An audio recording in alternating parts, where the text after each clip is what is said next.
Hi అండి. ఈ రంజాన్ నెల రోజులు కూడా అసలు వంటగదిలో టీ పెట్టుకొని తాగడానికి కూడా లేకుండా అయిపోయిందండి. ఇన్ని రోజులకి మళ్ళీ ఈ రోజు అయితే వంటగదిలో ఆమ్లెట్ అయితే వేస్తున్నాను, అది కూడా బ్రెడ్ ఆమ్లెట్.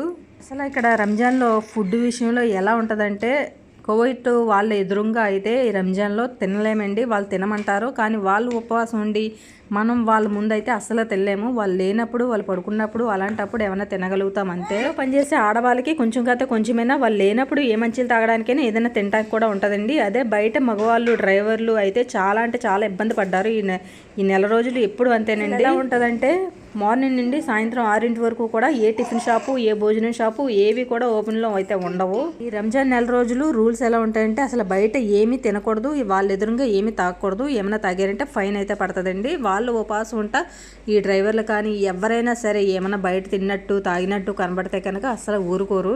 అసలు బయట ఏమీ దొరకవు కూడా ఈ నెల రోజులు. చాలా అంటే చాలా